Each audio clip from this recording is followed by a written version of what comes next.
time to summon the Lords of Thunder! With your hosts, AlphaOmegaSin and Happy Console Gamer.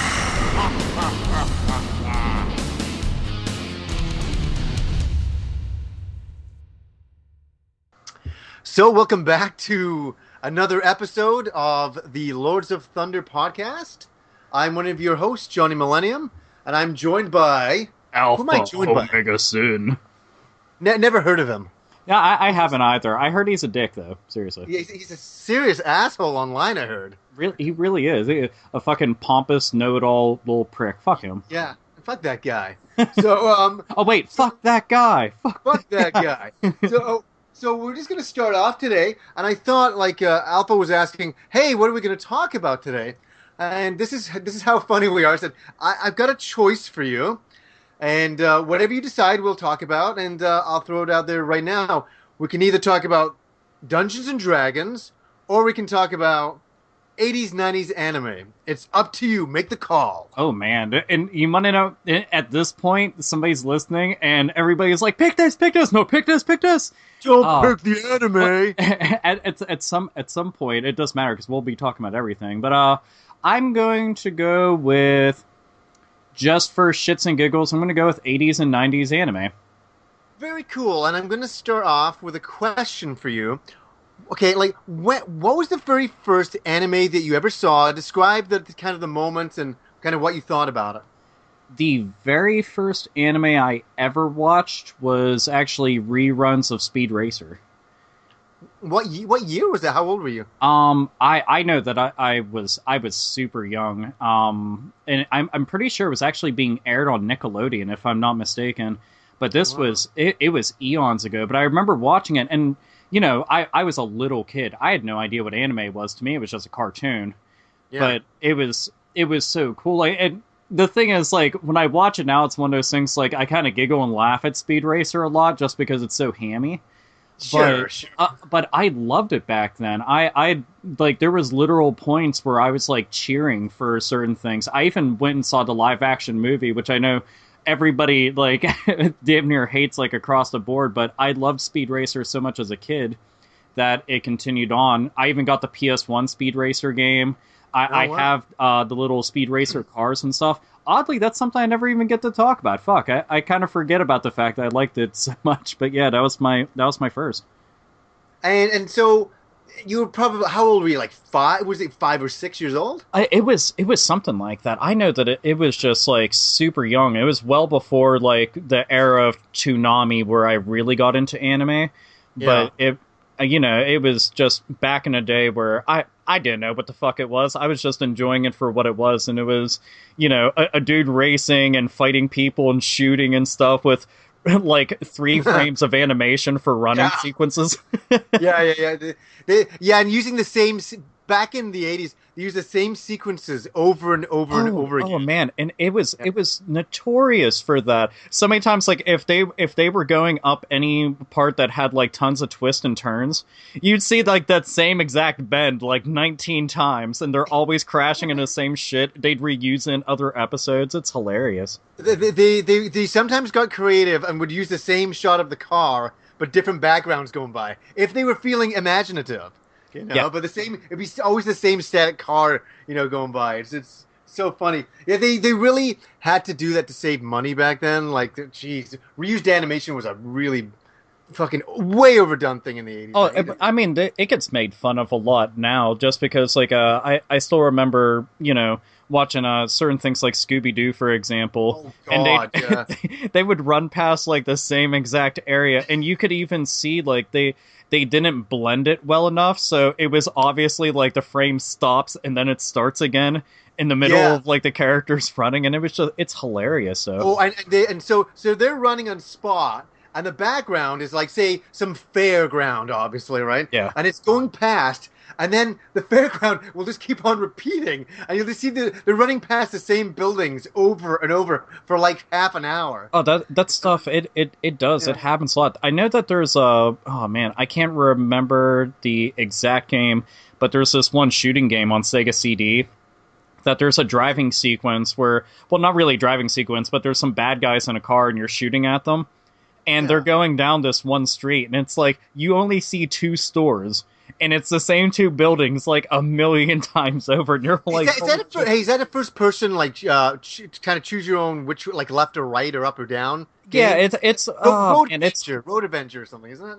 Oh, well, it's not Road Avenger. It's one of those real cheesy ones where it's like got the live action people involved in it. And stuff. Full motion video stuff. Yeah, the FMV type little on rail shooter type game. But like seeing that, it's always funny when I see stuff like that. I mean, anybody gets a kick out of it. But like, wow, that street really loves those 2 stores.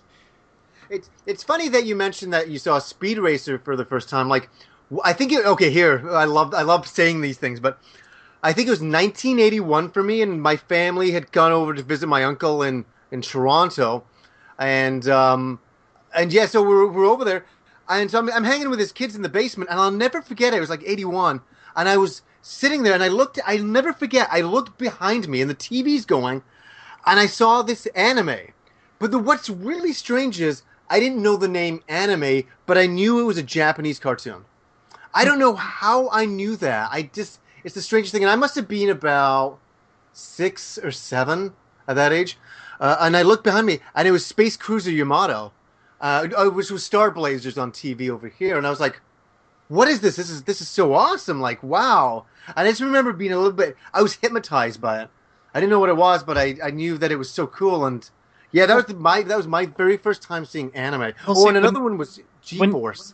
When you're a little kid, though, when you see it for the first time, I mean, nowadays it would be especially easy, but I mean, back then, they were so distinctive looking by comparison to what we were used to. You know, and when you see that kind of stuff, I mean, you, like you said, you do become mesmerized by it because it's just so amazing. Well, what it was for me is that I was used to, like, cartoons, and people got to remember this in the 80s especially. Cartoons were silly, funny, humorous cartoons for children. Only for children, not for adults or anything like that.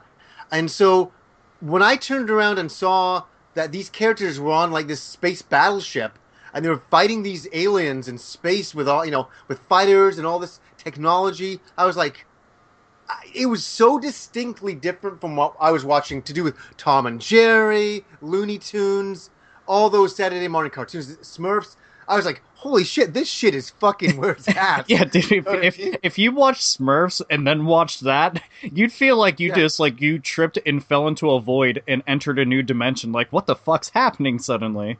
Well, that was it, and then I remember I saw the other one I saw was G-Force, which is Gatchaman. It was called G-Force over here, and that was really cool. I thought that was really interesting, and then few years later, I know this is just dating me because people be like, what the fuck is all this stuff? There was this other show, Force 5, where some American producer called Jim Terry, I think his name was. He went to Japan. He bought the rights for 5 shows. He brought them over here. He released them. But he was such a piece of shit, this guy, that on all the credits for the openings of these shows, it says, directed by Jim Terry. His name was Jim Terry. Are you serious? Yeah, he said written by Jim Terry. So these shows have all had their original stories written in Japan, animated in Japan, and he took since I guess he bought the rights for them, he felt he could write anything he wanted. So on all these shows, it's like directed by, cinematography by. It was so stupid.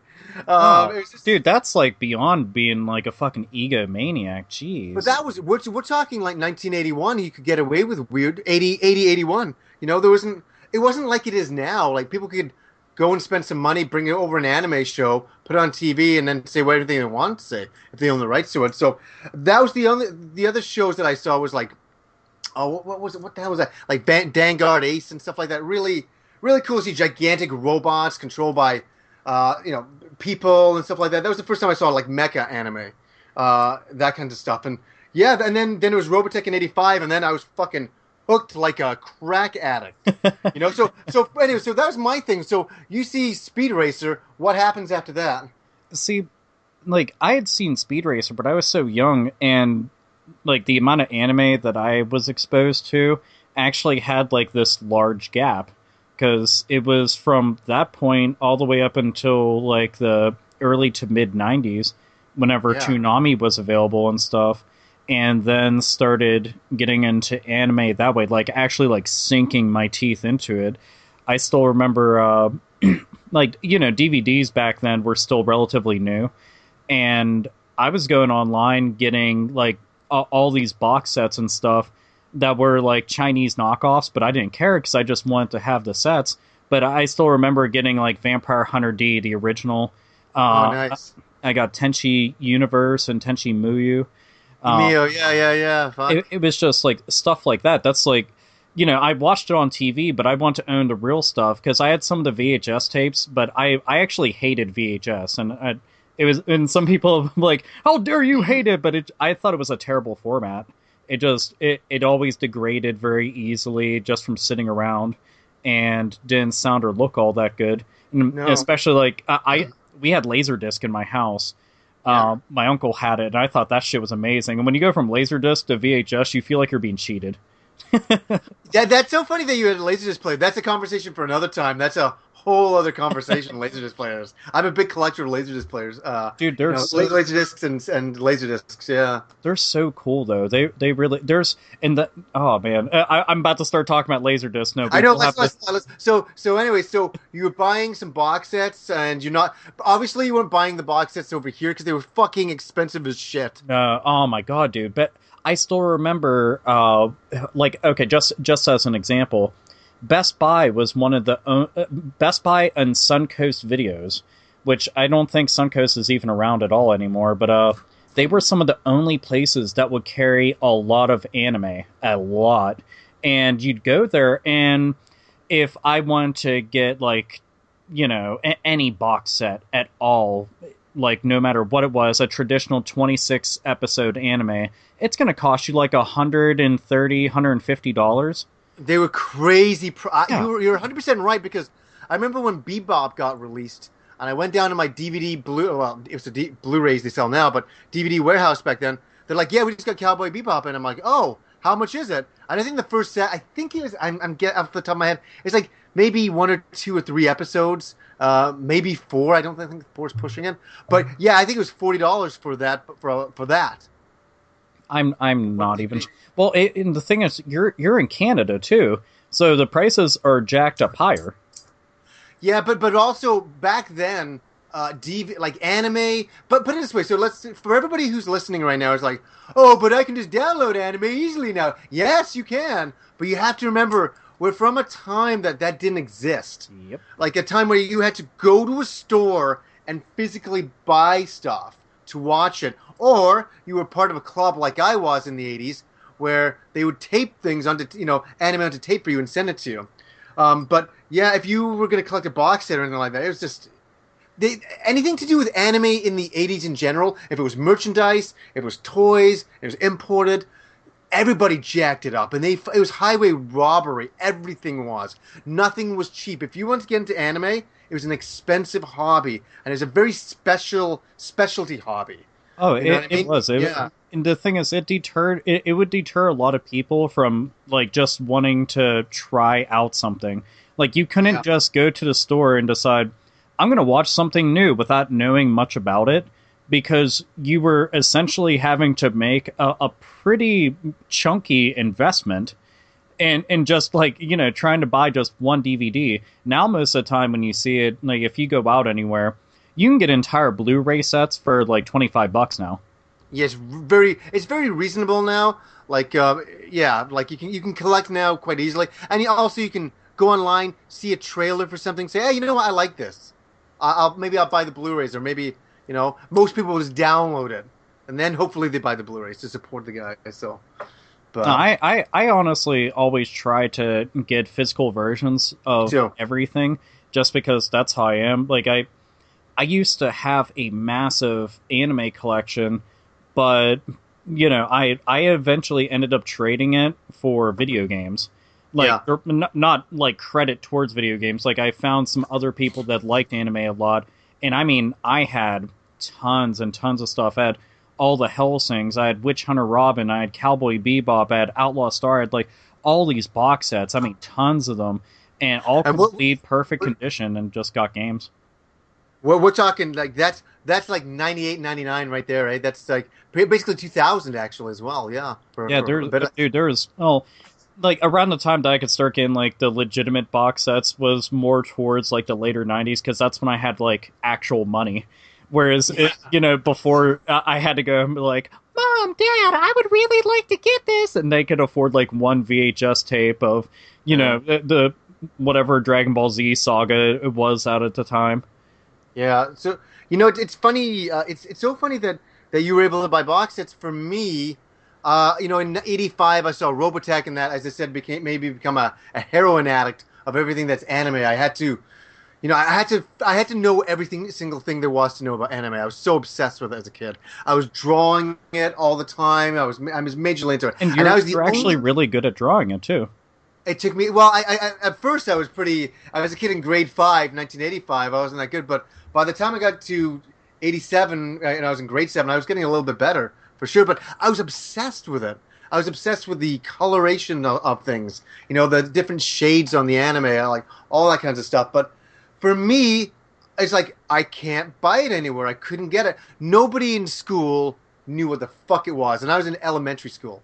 I couldn't talk to anybody about it, so I was really on my own. So the great thing is I was able to get a couple of comic books back then that were just starting to get released. But my main thing, I would go into a comic book store. This is how I discovered anime, like some different animes.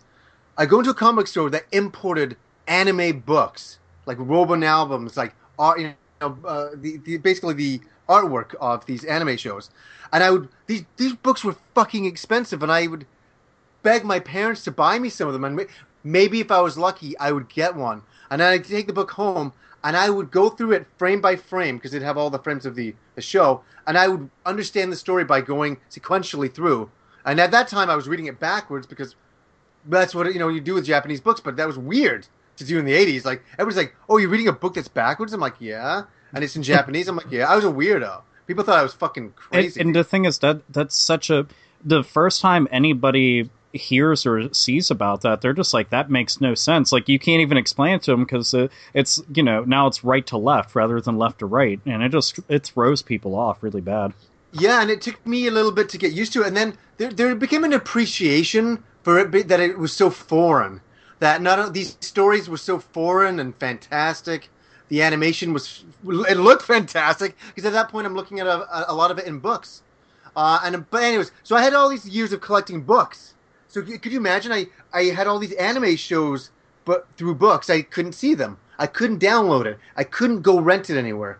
But I went to a convention in '88, and I met, like, it's so funny. I'm walking around this convention, and I was a big comic book collector like you are now, but I was into American comic books then. And I was walking around, and it's so funny, as I think I met Todd Mcfarlane back then. Really? Yeah, and I got him to sign, I think it was issue 300 of the Amazing Spider-Man. Dude, that's actually pretty damn killer. Wow. I have 2 of them signed, and hey, I'll quickly say this because I know you're a comic book fan. Because I'm such a stupid kid, right? I'm such a dumb kid, and I'm so nervous to meet my hero. And I get up there, and the first thing I say when I meet Todd McFarlane, you're gonna fucking cringe. I get up there, and he's like, "Hey, how you doing?" I said, "Good." I said, "Hey, have you ever met Frank Miller?" That's what, and he's like, "Yeah." I'm like, "Oh, how is he?" He's like, "Oh, he's a nice guy." I'm like, "Cool." And that was that. So I wandered away from there with my comic book signed, and I still have them. I dug them up I think it was about a month ago. They're mint. I heard they're worth a lot of money now, which is really weird. Dude, I'm sorry. I'm still picturing like this entire conversation, like an entire line of people, and everybody's active and into comics, and then just one random awkward conversation going on, just right in the middle of it. Well, it didn't end terribly. I kind of just skipped past it. Something kind of cool. I did have a little bit of a moment with Todd McFarlane. It wasn't a lot. I'm holding in I have a comic book bag, and I'd already gone around and bought stuff I want to buy. And I don't know if you know this comic book. It was a really big independent comic book in the 80s and 90s. It was called Cerebus by Dave Sim. Probably not. I was going to say, yeah, that doesn't ring a bell for me at all. It's the longest running independent comic book in history. Really? And it's by a Canadian artist. And him and Todd McFarlane were friends. And And so Todd Mcfarlane says to me, he's like, "Oh, is that Cerebus High Society in your bag?" I said, "Oh yeah." He's like, "Where did you get that?" And I said, "Oh, I got it from over there." He's like, "Can you go and see if they have another one and just tell them to hold it for me?" I'm like, "Yeah." So that was my cool moment. I got to go over this comic book stand. I said, "Hey, do you have another one of these?" And they're like, "Yeah." I said, "Can you hold it for Todd Mcfarlane?" I felt like I felt so cool as a kid. I was gonna say, dude, admittedly, like, I mean, I'm a full-grown ass man, and if I got to do that, I'd feel like king shit. Like, I ought to get a banana sticker if I got to say something like that. Yeah, So it's understandable. Todd McFarlane was the biggest artist back then. He was huge, Oh, and oh, like, and comic book conventions aren't what they were now. Like back then, it was like a convention room, and not a very big convention room. Like you could walk around it and be done in about 10 minutes, you know. But you have all these guys selling comic books, but it wasn't that big. You know what I mean? It was very underground still. But as I walk away from all that, I walk around and I go to the back. And there's this little stand. I'll never forget this. There's this little stand set up, really amateurish. Not that I guess I'd be expecting really professionalism. And there's a couple of guys sitting there, and they have some anime books. And I'm on the table, and I'm like, what the fuck? This was exciting because it's like, I didn't see anybody who had this kind of stuff. And I don't want to sound funny, who weren't part of the Asian Vancouver, you know, like it was just like these couple of white guys sitting there. I'm like, oh, yeah. There's other people who are into this stuff. Like I thought it was like, you know, like a Japan only thing. Like nobody over here was into it. That's kind of what I'm trying to say. And so I went over there and they're like, hey, how you doing? And they were really, one thing I gotta say, they were so nice to me because I was a kid. I was a little kid. And they're like, oh, are you into anime? I said, yeah. And so I started talking to them. I said, yeah, I'm really into like Megazone 2-3 and all these books I bought. And they're like, you know about all that stuff? I'm like, oh, I'm fucking obsessed with it. And like, wow, like, oh, we're showing some stuff here. And I'm like, you're showing stuff? And they had come over from Victoria. It's like an island that's close to Vancouver. And you got to appreciate these guys back then, that they had a very small anime club on this island. And they had come over. And it's like a good hour and a half ferry ride. And they brought over all their stuff. And they were showing anime in the back room. You know, and this is why the very first times you'd ever seen this stuff. And I walked back there with my friends, and he's like, yeah, we're going to show Project Daco. And I'm like, Project Daco? And we sat down, and it was subtitled. And it was like a 5th generation tape. I mean, the copy wasn't good. But we watched it, and we were like blown the fuck away by it. And then he's like, hey, yeah, we got Hakuto no Ken. Do you know what that is? And I said, no. He's like, oh, it's like this, kind of like, it's like Bruce Lee and Sylvester Stallone. It's like, and all these kind of stuff. He's a martial artist, and he walks in the post-apocalyptic world and kills people. I'm like, oh, I'm fucking in. And I'm like, this sounds awesome. And I saw an episode of that, not subtitled. The guy stood in the room and was explaining to us the story as we're watching it. He's going, oh, so Hakuto's doing this right now, and he's going to this village, and he said that, you know, actually, it could probably very self-explanatory, but he was there, you know, saying his extra little bit of wisdom to us. And I mean, I was just like, wow, I was so excited to see all this new stuff and be around these people, and then, you know, they ran this club. And so anyways, ending my story is that I joined the Victoria Animation Club. And what I would do, because my parents were a bunch of fucking assholes and bought a beta machine.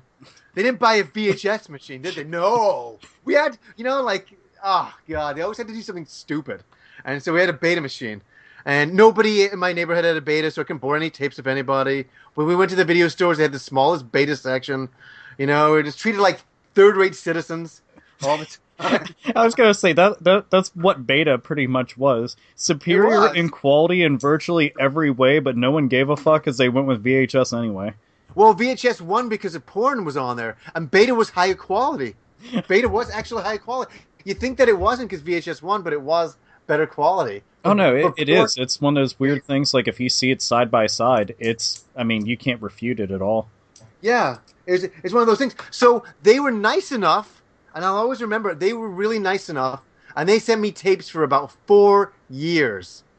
Okay? I would send them blank beta tapes in the mail, and about a month to 2 months later, I would get them back full of all these shows I'd never seen, and they were all not subtitled, and they were all grainy and hard to make out, but it was anime.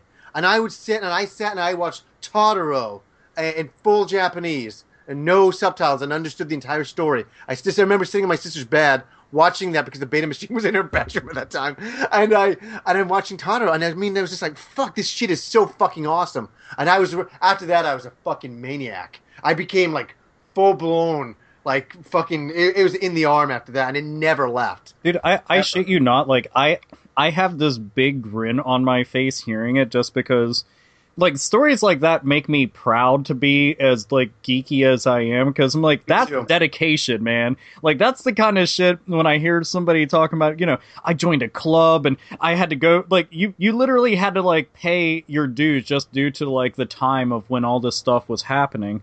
Yeah. And I think that's fucking incredible. And you know what? And a lot of people listening to this can probably relate. It's exciting whenever you're into something that isn't very well known and you come across other very knowledgeable and very ecstatic fans of the same shit. And you're just like, oh my God, I'm not alone. You know, and I think the lesson for me on this one was that this guy had really, and I mean, I could, like, in a way, it kind of chokes me up in a sense, because this guy took a chance on this little kid. This little kid, I wasn't an annoying kid. I was really knowledgeable about my shit, but he took a chance and would send me all this stuff. And I mean, like, that meant the world to me, and it made me the person that I am today. And I'm telling you this, you know what's so awesome? I lost track with that guy. And then I think it was in 2001, I met somebody who knew him, and I was able to get his number nearly 20 plus years later. Really? And I phoned him up. And I thanked him. I said, is this Nicholas Conder? And he's like, yeah. And I said, hey, this is John. I said, I don't know if you remember me, but I used to send me anime tapes back when I was a little kid. And he's like, oh, I do remember you. And I said, hey, I just wanted to phone you up and thank you for taking the time to do that. It meant the world to me that you would do that back then. I said, and it's made me the person that I am today. And I really want to say that I really appreciated it. And, you know, like, and I really just I spent a lot of time just thanking the guy. It was like so wonderful that he'd spend the time to do that. You know what I mean? No, I mean, dude, something like that, especially whenever, you know, at that age, how the hell are you going to get access to half the stuff that you want to, you know? And somebody, you know, takes the time out of their day and they do that for you. That's like, that's fucking incredible. That's why, you know, like, when anybody writes to me and they're a younger kid and they're asking kind of a question, I'll always try to give them the time. You know what I mean? I can't always do it, but I really try my best. And I always think back to that guy who took that time with me. And it meant, you know, like, honestly, he felt like some brother to me. Like, I felt very close to him for doing that. I was like, thank you, man. Like, thank you for fucking sending me Monster City and all this fucking... And to be absolutely honest, he sent me shows that... and let me get this straight right now on the podcast. He wasn't trying to molest me, okay? I'm telling this story, and I'm like, man, but he really sent me shows that were very, like, edgy and bloody and gory, like, you know what I mean? He didn't give a fuck. He's like, oh, it's on his list, yeah, let's tape it for him.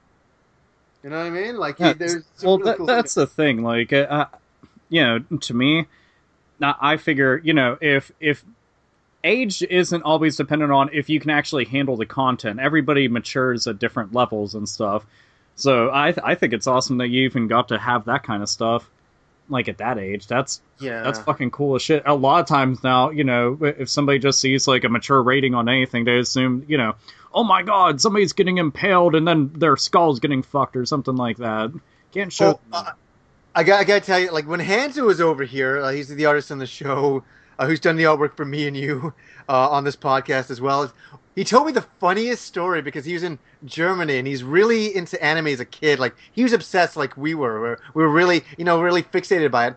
And his mom wanted to appease him and, like, give him, like, some great anime and stuff like that. And she went to the store and she's like, oh, an anime tape. And she buys it for him and brings it home. She bought him Yuratsuki Doji, Legend of the Overfiend. Okay, that's what I know it as Legend of the Overfiend. That's yeah. Okay, that set off all the fucking bells and whistles. Hold on, how old was he when he got? Oh no, he was like, I think he said he was 12. Yeah, exactly. Did she see this like whenever he like popped it in? I don't know if she watched it with him, but I think he watched it privately, and he was like, I think he's very open. I think that he comes from a very open family. He's just like, Mom, this is very, very, very pornographic and very, very bloody, and I love it. And she's like, what, really? And I think she watched it as well, and she's like, oh, this is. But she like Hanzo's really mature, and he'd already seen it, so she's like, oh, fuck it, fuck whatever. It's only. Hey, just keep it. The damage has been done. I can tell you this much, and when I first saw Urosaki Doji, Legend of the Overfiend, just for anybody who doesn't know, I'll explain it real quickly. It's kind of like it's a very pornographic, bloody, gory, tentacle raping. I mean, it's everything that you warn your kids not to watch. It's in this anime, and it's like over the fucking top. It's like the craziest thing that's ever come out. Well, one of the craziest things that's ever come out of Japan, and yeah, so it's called Urosaki Doji, Legend of the Overfiend. And I remember the first time I saw it, I picked up a tape from my local anime club when it came to Vancouver. This is years later, and I brought it home and I put it in. I'm like, oh, I wonder what Urosaki Doji is. I wonder what this is. And I'm by myself in my room, and at this time I had a VHS player. Oh, damn, moving up in the world now. Yeah, I was wearing my fancy suit and gold chains. But I put it in, and the opening scene, just I'll let everybody know here. I think the opening scene is this kid, he's in, like, it's like in a high school, and he goes into the locker room, and he's watching the girls undress. And so I'm like, what's going on here? Like, he's like a peeping Tom? And then all of a sudden he starts fucking masturbating. And I'm like, oh my fucking God, what am I fucking watching? And I'm like rushing to hit the stop button because I had this fear of my parents walking in. And they're like, John, you're perverted. What are you watching, you sick fuck? And I'm like trying to turn it off, and I turn it off, and I had this moment, I was like, what the fuck have I got here? What is this? I'm like, but I had to keep watching. Oh, and again, the best part is just think about what everybody's normally exposed to. People are watching like the Snorks and Smurfs and Tom and Jerry and Looney Tunes, and then imagine if this came on right afterwards. You just get done watching like some Hanna-Barbera cartoon, and then all of a sudden, dude's just jerking his dick in a locker room. It's like, what? I know, and then like 10 minutes later, people getting fucking completely raped by fucking tentacles. I mean, I'd never seen anything like that, and I was like, it's really 2 hours of the most shocking shit you've ever seen in an anime, or a cartoon, or if you want to call it that. I was like, I'd never seen anything like that. Have you seen it all the way through? Or I never watched it all the way through. Like all that stuff was never my cup of tea. But when I watch it, it's usually just because I think it's hilarious. Like friends just get drunk and be like, oh, let's put on Bible Black or this, and fucking La Blue Girl, for example. Just watch that shit. You're just like, oh my God, this is so control. Yeah, like the thing is, I wasn't, for me, I was a fan of anime. But it was like, all of a sudden, I'm like, what the fuck is this? This is hentai? I'm like, what the fuck is hentai? It was my first inkling into what that universe was. And then years later, I had a friend of mine who owned the Vancouver club. He ran the Vancouver club. His name was King of Smut 95. and he was probably one of the biggest hentai collectors in all of Canada. And I'm not joking. That's a conversation for another time. Yeah. That really is, but dude, it's okay. I have a friend. Had a friend that was pretty similar to that too, but I didn't find out until I hung out with him at his house for the first time, and I was just like, what? What happened? Tell me the story. You walk in, and what happened? I was working at this one CD store, and the one dude there was real big into anime and video games and stuff. And was the only one there who knew about half the shit I was talking about. And he was like, oh man, you ought to come and see my video game collection. And I go to his house, because he only lived like right down the road from where the job was at. And I go in, and he's got like all of these really risque anime porcelain doll figurine statue things everywhere with tits hanging out, fucking vaginas everywhere and stuff. Oh, really? Wow. Dude, it was everywhere. I was like, holy fuck. And I mean, his place was like spotless, but then you had all this stuff, and I'm like, it was such a weird contrast. But then we go back towards where his game room was, and it wasn't just a game room. This was like a den of anime, video games, and then he had this big wall of hentai, a fucking ton of it. And then like, like the silk scrolls and stuff that people get, like wall scrolls and stuff. Oh yeah, I got, yeah, for sure. Oh dude, he had those of all sorts of stuff, from like fan art of video game chicks, masturbating and stuff, to various like there was definitely one of it was Chi-Chi getting gangbanged by Goku and Krillin, and I'm just like, this stuff is all inside this room. I'm like, who the fuck do you bring here that isn't gonna like look at this? And then I find out that he also has a closet filled to the brim of nothing but female cosplaying stuff, nothing but. Wow. And I was just like, wow, like it was one of those things, like it was jaw-dropping, dude, like because he's like, let's look at video games, and then it's just like all this shit, like perversion to like the fucking max level. It was crazy, man. So how old was this guy at this point? He was at the time I was like 22, and he was probably about 35 or so. Oh, I was going to say, how did he afford all of this stuff? So he was living on his own and was just like super obsessed into it. Yeah. Oh, dude, he was, the term will fit. He was balls deep in it. So it was impressive to a certain degree, but also like slightly weirded me out because it was like overboard because there was just so much of it. I was just like, whoa. Yeah. I've never. The thing is like I've probably seen a lot of hentai types of stuff, just because like I want to see what is Bible Black, what is this and this and this. Oh, dude, I'm not upset. Like I never collected any books or any like tapes or DVDs. I just download something and say, what the fuck is Bible Black? Everybody's talking about it, and I watch a bit of it. I'm like, it's not. To be absolutely honest, I found it very. Uraski Doji was shocking. Where I find like stuff like Bible Black, and I can't even think of any of the other stuff. It's just very. It's so like silly in a way. Well, you know what I mean? Yeah.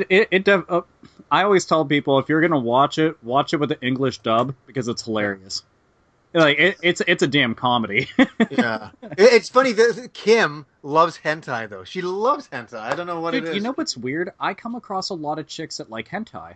Like a lot. Do you know what's okay? Here's one for you. Back when I was 22, I had these girls come over to my house. And I was friends with them, and I kind of dated, both of them. But they came over, and they're hanging out one night, and they cracked a beer, and they're like, and I had a wall of VHS anime tapes that, I had gone from all the different clubs over the years, and I had a ton of stuff. And they're like, and so I said, oh, do you guys want to watch some anime or something?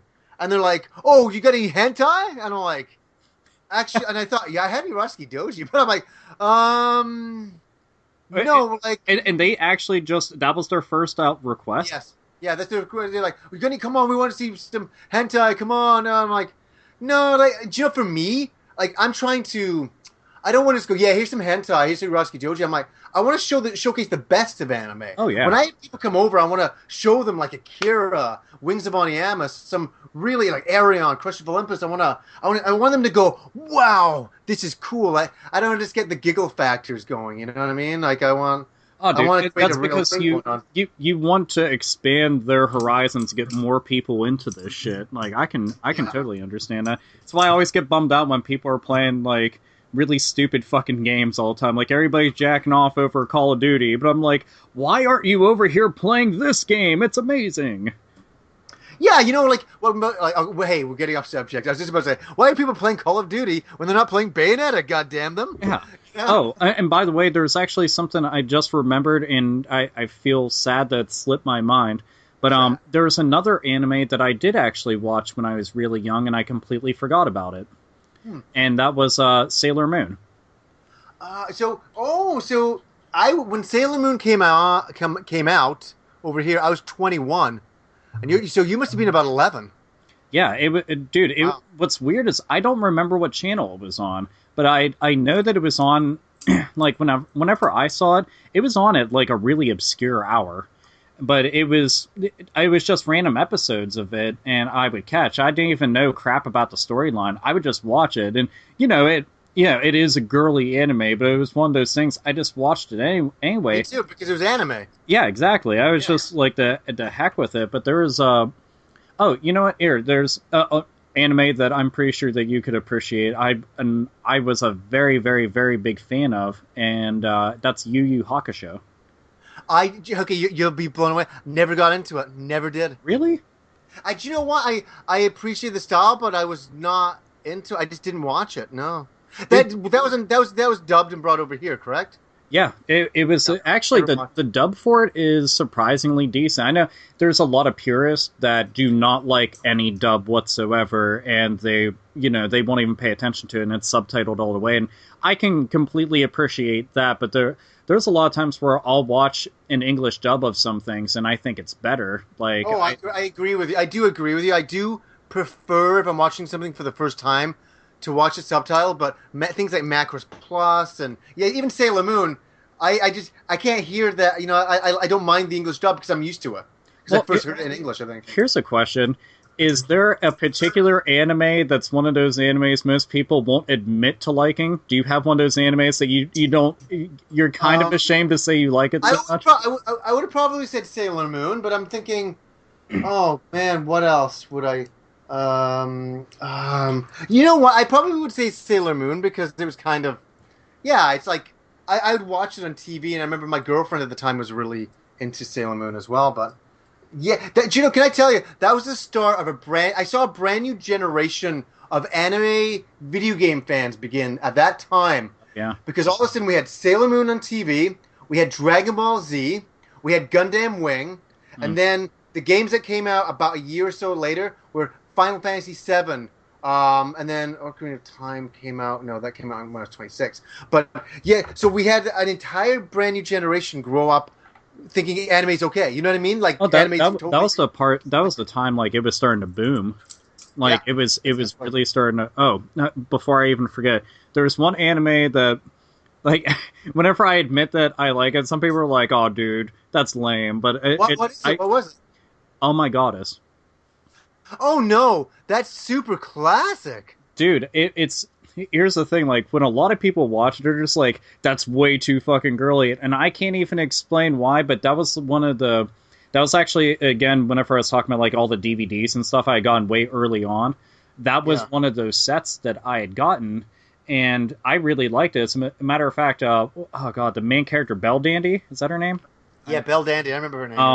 I actually had a figure of her. She had like the angel wings out and stuff, and she had the brown hair, the long bangs. Yeah, I remember. Yeah, she was sitting on like this little pedestal thing, and I got it from. I went. There's some place in Pennsylvania. I had went to go see my friends because they were on a college campus. I forget the exact location, but there was this place that had nothing but anime and comic books, and I went there, and they had all these figures for dirt cheap, and that's where. Like, I'd picked up quite a few things, but that was one of the ones I was all excited about, and I got that. And I ended up giving it to my one friend because he was obsessive about the series, and I figured he'd appreciate it more than me. So, but that's one of those things, like, I don't tell people a lot, but I'm like, yeah, it's girly, I don't give a fuck. Oh, especially back then. Okay, let's state something, too. The storyline of that one is a guy surrounded by women...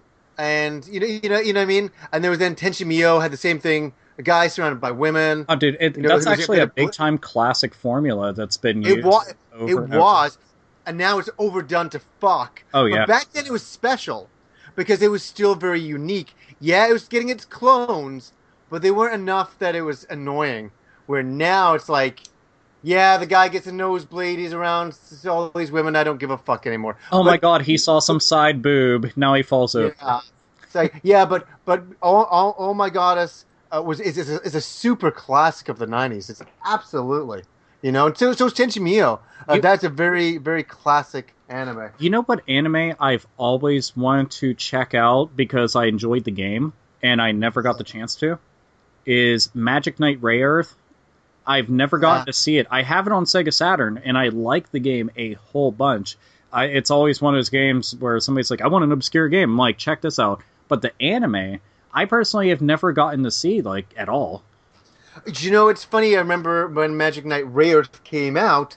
I bought the soundtrack, the game soundtrack, just before it got released over here, and I was listening to that, and I really liked it. And I was looking at the character designs, and I realized it was by Clamp, and I was like, "Oh, who are these guys?" And I tracked down the comic book, and I had a look at that, and I'm like, "Okay, it is very, it's done by female artists. It's that kind of thing." But it's kind of interesting. It's kind of like an alternative to Sailor Moon in a way. In a lot of ways. And yeah, it kind of had that same kind of feeling type of thing. And it was interesting, but I never saw the anime of it. Never saw the anime of it. Now, here's a question. For you personally, can you think of any very, very, very long-running series that you like a lot, but you feel like doesn't get appreciated a bunch?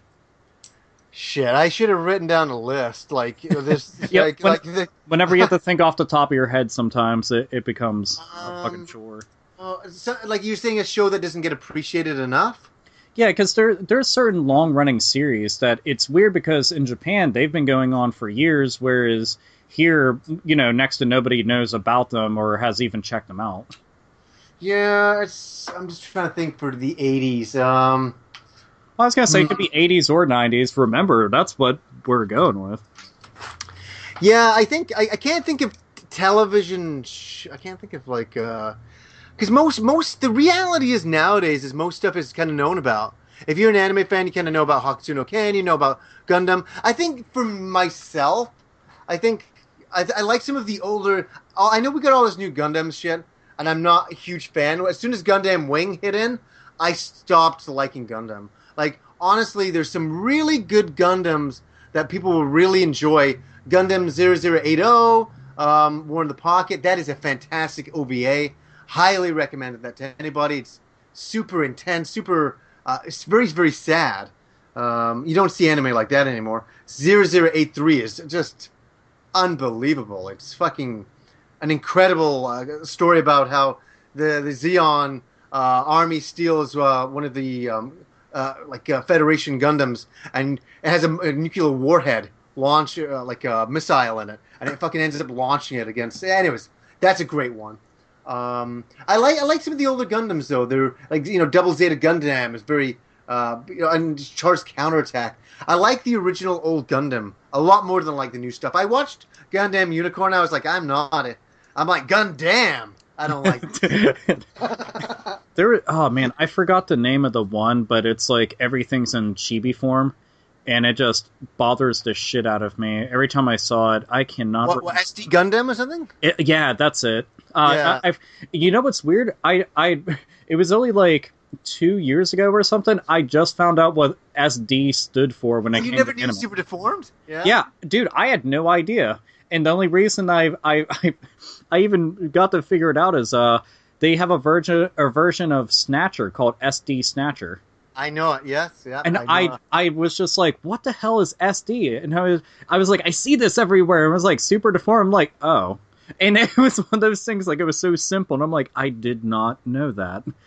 But that started in the 80s, and it started with a lot of anime. So like okay, for example, like you'd have Macross, which was a very adult show. All the characters were normal size, but yet in some of the books, some of the artists would have a little bit of fun and draw the characters super deformed. They draw the transforming fighter craft all super deformed and cutesy, and they did a lot of that kinds of stuff. And then that just started to end up in like fucking everything. I don't know where it originally started from.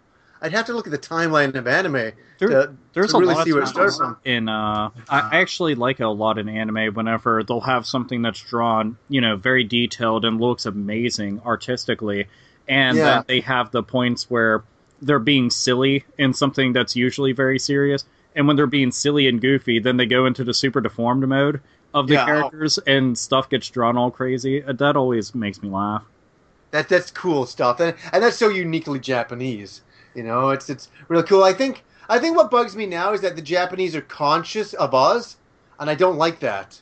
I liked it when Japan was just conscious for itself, and they were just kind of dreaming. Yeah, I don't like whenever there's creators who decide that they feel that they have to pander to an audience. Yeah. I'd rather them just make their creation, because then it's uninhibited, and it can be what it is.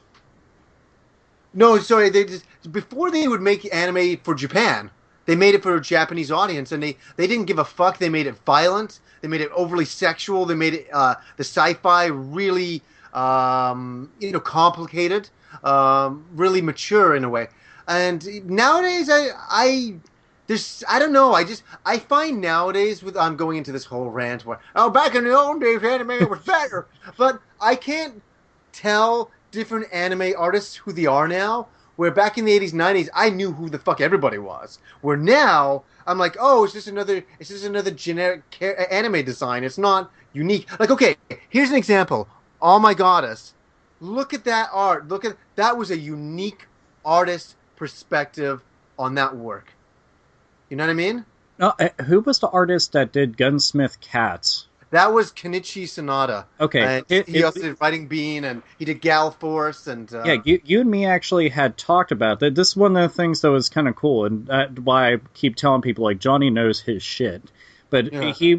We'd actually talked about the fact that there is distinctive art out there, because they'll draw characters, like, certain ways, and you can appreciate that, and I do agree. It seems like they have this generic blueprint for what an anime character is supposed to look like and be drawn like and be animated as, and that takes away a lot of the character.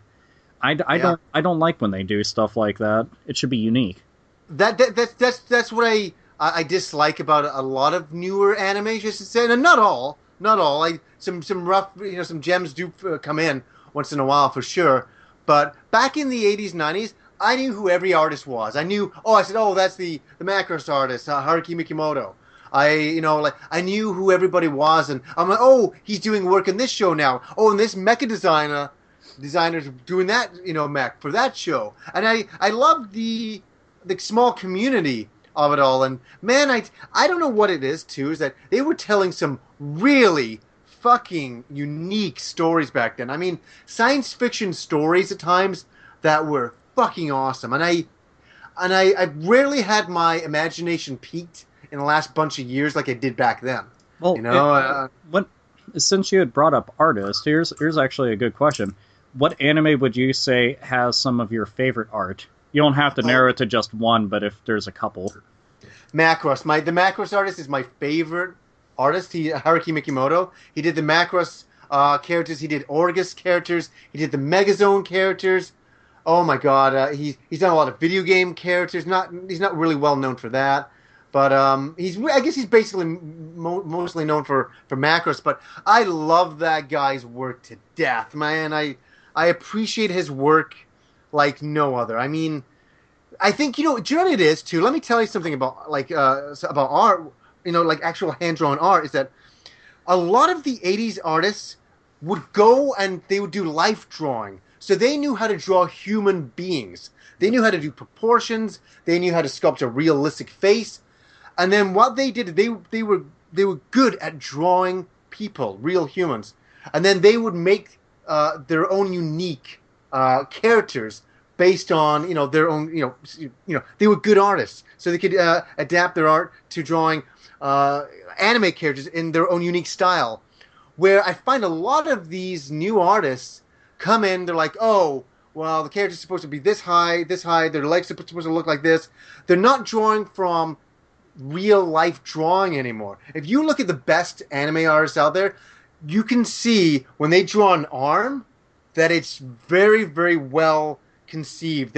They're showing the muscles, they're showing everything. Where if a generic anime artist won't show any of those things. It'll just be like, basically a tube. You know what I mean? It won't be as that sounds so funny, but it's kind of true in a way. Where if I look at Haruki Mikimoto, which his work is hanging on my wall right now, I got Minmay up in this computer room here. As I'm looking at him, I'm like, look at those fucking hands, look at that arm, look at the sculpting there, and that's why this character has come to life. And to be honest with you, I'm looking at Minmay's character right now. She looks like an Asian girl. She doesn't look like an anime character. She looks like this unique thing where it's very stylized. And so he's taken a human concept, stylized it, made it cool, and it's a kind of thing that only really good, talented artists can do.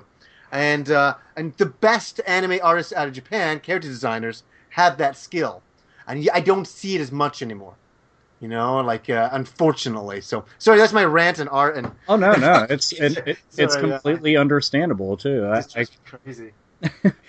No, Uh, there's so many, like, there's a ton of anime out there that art wise always blew me away, but one that not only do I think that's really detailed and looks unique in a lot of the ways that they do it, but they adapted it from the comic into the anime perfectly. Like, it really looks like they pulled it from the pages and Yeah. just let it run wild. And I've brought this up before, but I'll say it till my dying breath, and that's Helsing Ultimate. And Yeah.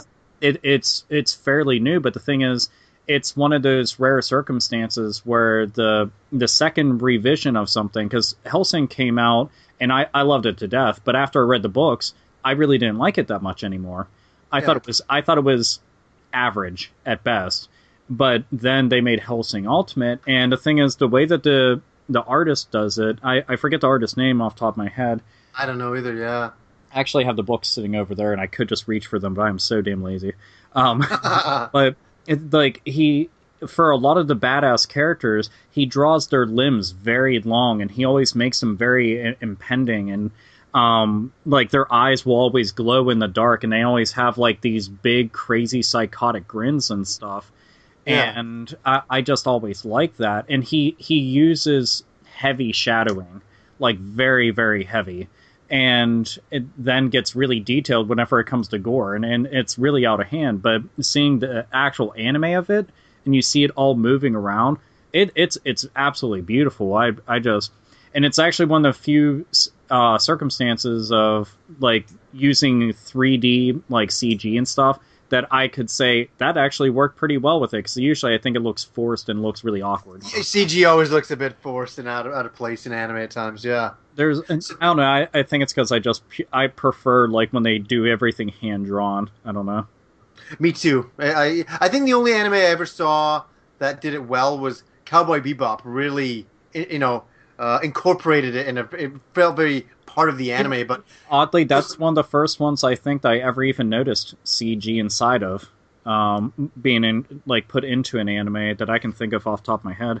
yeah, it's funny. Helsing, I haven't watched a lot of it. Kim is a big. Kim likes Helsing.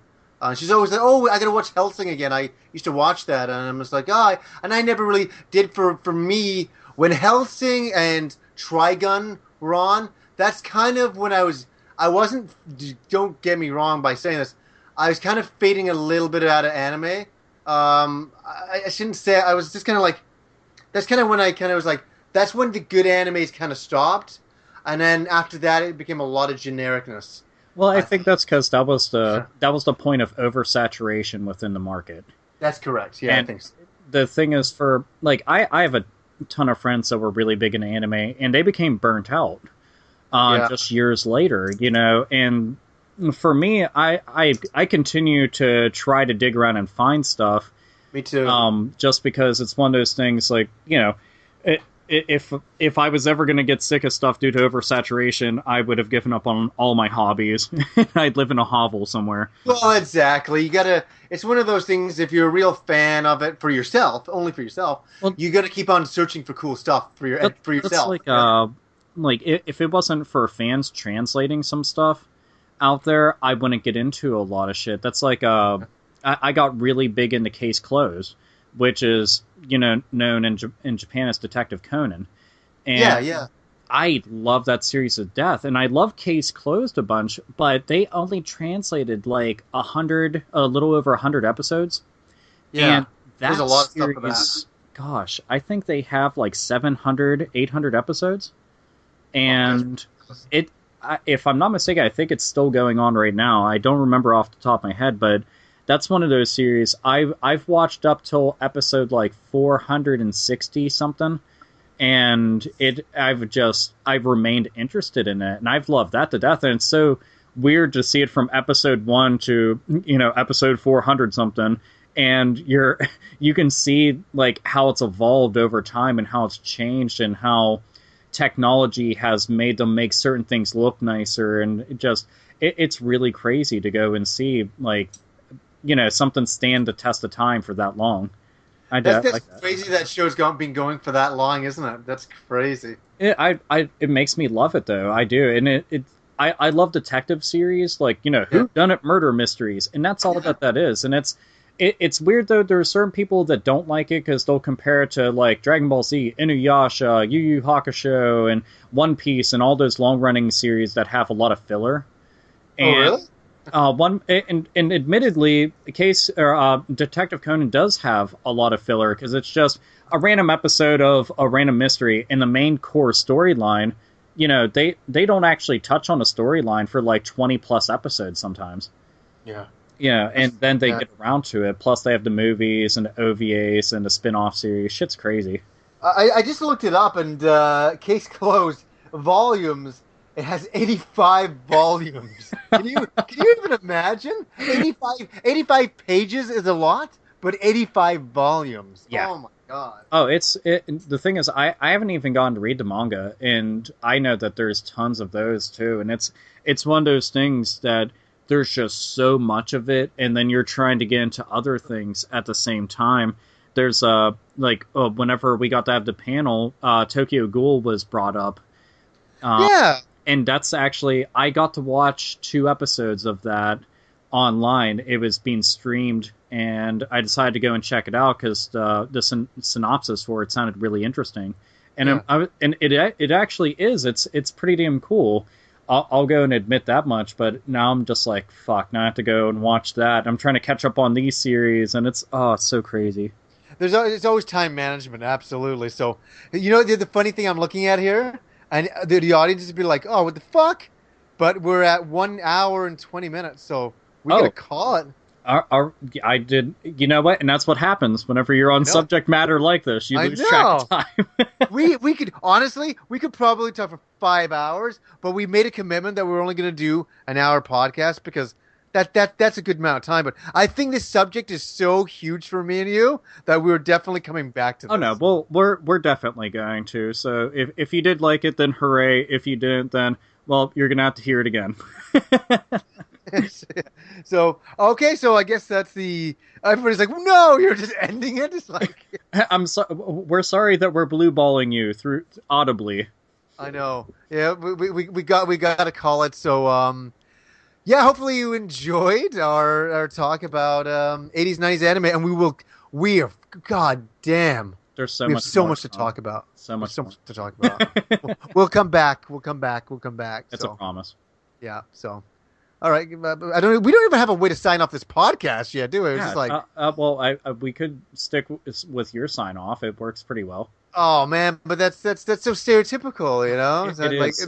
It is. But that's actually, damn. How are we going to? We're gonna have to brainstorm and figure that out. See, now we can spend an hour figuring out how we end this thing. Yeah, we can have an entire podcast. How do we end a podcast? Hey, we should just go. We should just go. Case closed. Yeah. Dun dun dun. Yeah, and oh my god, I can't believe we don't know how to end this podcast. This is great. That's probably the worst problem that we're gonna end up coming across for a while. Yeah. First world problems. Those 2 white guys don't know how to end a podcast. That first world problem, though. Well, I don't know. Sayonara, suckers. I have no fucking clue. Sayonara, motherfuckers. Yeah. Until next time. Bye. Nerds, and gamers, game the fuck on and feel my back. And until next time.